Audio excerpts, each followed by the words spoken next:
성도 여러분 안녕하십니까? 2022년 3월 16일 수요 새벽 말씀 함께 나누겠습니다. 함께 나누실 하나님 말씀은 누가복음 21장 25절에서 38절까지입니다. 본문에서는 주님이 다시 오실 때 있을 징조와 어떻게 주님의 재림을 준비할지에 대한 말씀 기록되어 있습니다. 본문을 통해 주님의 오심을 징조를 통해 알 수 있음과 주님의 오심을 깨어 기다려야 함에 대한 말씀 묵상하겠습니다. 첫 절의 묵상할 내용은 징조를 통해 주님의 오심을 알 수 있다는 것입니다. 본문 25절에 보시면 예수님은 1월 성신에는 징조가 있겠고 땅에서는 민족들이 바다와 파도의 성난 소리로 인하여 혼란한 중에 공고하리라 라고 하였습니다. 여기 보시면 1월 성신에 징조가 있겠다라고 하였습니다. 징조란 어떤 일이 생기기 전에 일어나는 일들을 말합니다. 이 세상에 종말이 올 때에 해와 달과 별들의 징조들이 있을 것입니다. 그리고 이 땅의 민족들이 바다와 파도의 성난 소리로 인해 혼란 가운데 공고할 것이라 하셨습니다. 1월 성신에 나타나는 징조가 무엇인지 이에 대한 좀 더 정확한 설명이 마태복음 24장 29절에 있습니다. 그날 환란 후에 즉시 해가 어두워지며 달이 빛을 내지 아니하며 별들이 하늘에서 떨어지며 하늘의 권능들이 흔들리리라 라고 하였습니다. 여기 보시면 해가 어두워진다 하였고 달이 빛을 내지 않는다 하였습니다. 또한 별들이 하늘에서 떨어지며 하늘의 권능들이 흔들린다 하였습니다. 요한계시록에 보시면 사도 요한도 이와 비슷한 환상을 이야기하고 있습니다.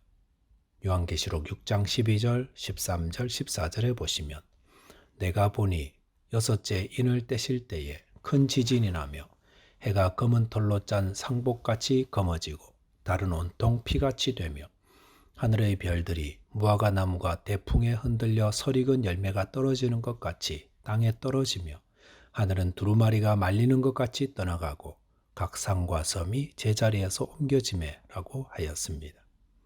이 말씀 보시면 하나님 나라가 가까이 올 때에 자연의 대변화가 일어날 것을 보여주고 있습니다. 하늘이 어두워지며 달이 빛을 내지 않고 별들이 하늘에서 떨어지고 하늘의 권능들이 흔들린다는 일은 상상할 수 없는 일입니다. 그런데 이런 일들이 어느 날 자고 났더니 갑자기 다 바뀌어 있는 것일까? 아니면 천천히 일어나는 것인가? 자세히 알 수는 없습니다. 하지만 본문 29절 이하에 보시면 무화과 나무와 모든 나무의 비유를 말씀하시면서 싹이 나면 여름이 가까운 줄 알라 하신 것으로 보아서 아마도 조심스럽게 추측해 보기에는 이런 현상들도 조금씩 진행되지 않을까 하는 생각을 해봅니다. 이미 지구의 많은 부분들이 이런 변화를 보이고 있는 것이 사실입니다. 북극과 남극의 빙하들이 빠른 속도로 녹아서 해수면 상승으로 인해 섬지역 나라들이 이주를 시작하고 있습니다. 남반구, 북반구 가릴 것 없이 홍수와 자연재해들로 인한 피해들은 점점점 커져가고 지진이 없었던 곳에도 이제는 지진이 솔솔찮게 일어나고 있습니다. 이런 일들이 있을 때에 성도는 주님의 말씀을 기억해야 합니다. 주님은 이런 것들이 인간의 무분별한 자연 파괴의 결과라고 말씀하시지 않고 하나님 나라가 가까이 임한 징조라고 말씀하십니다. 그러면서 이를 통해 하나님 나라가 가까이 온 줄을 알라라고 말씀하십니다. 믿는 자들과 믿지 않는 자들의 차이가 이것입니다. 믿지 않는 자들은 이런 일들을 보면서 단순히 그 현상만 바라보게 됩니다. 그러나 믿는 자들은 주님이 말씀하신 것을 기억하며 하나님 나라가 가까이 왔다는 사실을 안다는 것입니다. 이것을 통해 성도들은 하나님 나라가 가까이 왔음을 알아야 합니다. 그러므로 어떻게 해야 합니까? 예수님은 회개하라 천국이 가까웠느니라라고 하셨습니다. 말세를 살아가는 성도는 회개하는 삶을 살아야 합니다. 자신의 죄와 불신앙을 회개하며 하나님 나라가 임할 것을 알고 준비된 인생 되어야 합니다. 저와 여러분께서 나무에 피어나는 새순을 보며 여름이 가까운 것을 아는 것처럼 이 땅의 여러 재해들과 또 1월 성신에 나타나는 징조들을 볼 때에 주님의 나라가 가까웠음을 알고 회개를 통해 자신을 성결하게 하는 지혜로운 성도 되시기를 주님의 이름으로 축원드리겠습니다. 자, 두 번째는 스스로 조심하며 깨어 기도하는 삶을 살아야 한다는 겁니다. 본문 34절에 보시면 너희는 스스로 조심하라. 그렇지 않으면 방탕함과 술 취함과 생활의 염려로 마음이 둔하여지고 뜻밖의 그날이 덕과 같이 너희에게 임하리라 라고 하였습니다. 주님은 저와 여러분들에게 스스로 조심하라 라고 하셨습니다. 해와 달과 별들과 하늘의 권능들의 변화가 일어나고 엘니뇨 현상으로 큰 자연 재해들로 인해 곳곳에 피해가 속출하고 지진과 전쟁 소식들이 들려올 때에 성도들은 무엇을 조심해야 합니까? 물 피해가 있는 것을 조심하고 지진이 있을 때 어떻게 대피할까? 이런 걸 조심하는 것이 아닙니다. 주님은 말세의 때 성도들이 스스로 조심할 세 가지를 말씀하셨습니다. 그것은 방탕함과 술 취함과 생활의 염려라 하셨습니다. 이 세 가지의 특징이 있습니다. 그것은 모두 영적 분별력을 잃게 만든다는 것입니다. 그래서 주님의 나라가 임한다는 사실을 전혀 알지 못한 채 살다가 어느 날 갑자기 주님의 오심 앞에서 당황하는 인생되어 멸망케 된다는 것입니다. 방탕함은 쾌락을 추구하는 삶입니다.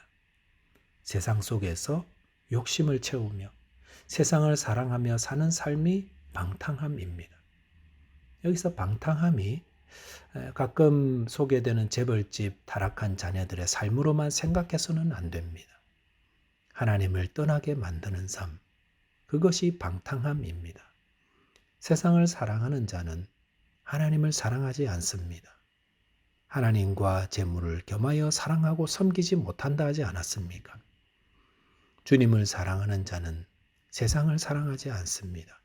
사랑하면 그것을 얻기 위해 가까이 가지만 사랑하지 않으면 그것이 멀어져도 별로 신경 쓰이지 않습니다.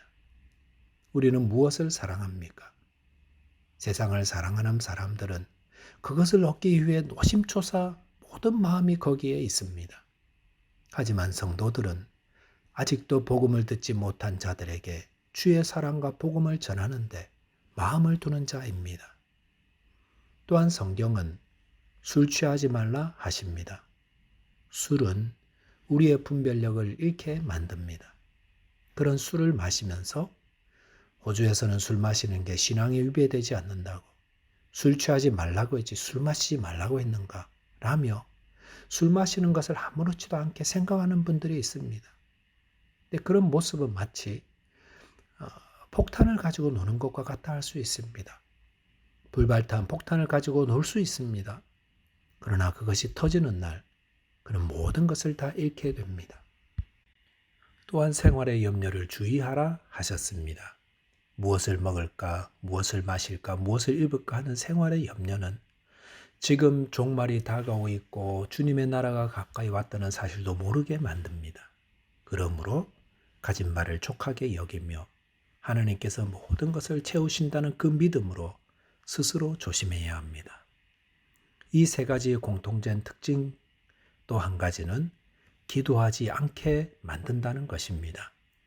방탕하고 술 취하고 생활의 염려에 사로잡힌 자들은 기도하지 않습니다.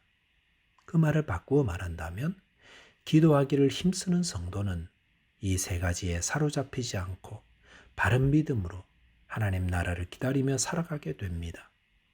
36절에 보시면 이러므로 너희는 장차 올 이 모든 일을 능히 피하고 인자 앞에 서도록 항상 기도하며 깨어있으라 하시니라 라고 하였습니다. 말씀을 정리하겠습니다. 주님은 성도들이 영적 분별력을 가지고 하나님 나라가 가까이 오는 것을 알고 있기를 바라십니다. 저와 여러분들께서 주님이 오실 때 그 앞에서 주님 어서 오시옵소서 라고 맞이하는 거룩한 신부된 자 되도록 항상 기도하며 깨어있게 되시길 바라겠습니다. 기도하겠습니다. 하나님 아버지, 이미 이 땅에 주님 말씀하신 여러 징조들이 나타나고 있습니다.